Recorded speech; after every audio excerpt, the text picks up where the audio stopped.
اعوذ باللہ من الشیطان الرجیم بسم اللہ الرحمن الرحیم۔ شہادت کی تمنا اور اس کے لیے دعا کرنا۔ حضرت انس رضی اللہ عنہ فرماتے ہیں کہ رسول اللہ صلی اللہ علیہ وسلم نے فرمایا کہ بہت سے لوگ ایسے ہیں جو خود بھی کمزور ہوتے ہیں اور دوسرے لوگ بھی ان کو کمزور سمجھتے ہیں۔ ان کے پاس اوڑھنے کے لیے صرف 2 پرانی چادریں ہوتی ہیں، لیکن اگر وہ اللہ پر قسم کھا لیں تو اللہ ان کی قسم کو ضرور پورا کر دے۔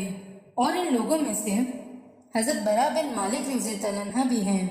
چنانچہ حضرت برا کا مشرکین کی ایک جماعت کے ساتھ مقابلہ ہوا اور اس دن مشرکوں نے مسلمانوں کو سخت جانی نقصان پہنچایا تھا، تو مسلمانوں نے کہا، اے برا، رسول اللہ صلی اللہ علیہ وسلم نے فرمایا ہے کہ اگر آپ اللہ پر قسم کھائیں تو اللہ آپ کی قسم کو ضرور پورا کر دیں گے۔ اس لیے آج مسلمانوں کو شکست سے بچانے اور فتح دلوانے کے لیے آپ اپنے رب پر قسم کھائیں۔ تو حضرت برا نے کہا، اے میرے رب، میں تجھے قسم دیتا ہوں کہ تو دشمن کے کندھے ہمارے ہاتھوں میں دے دے۔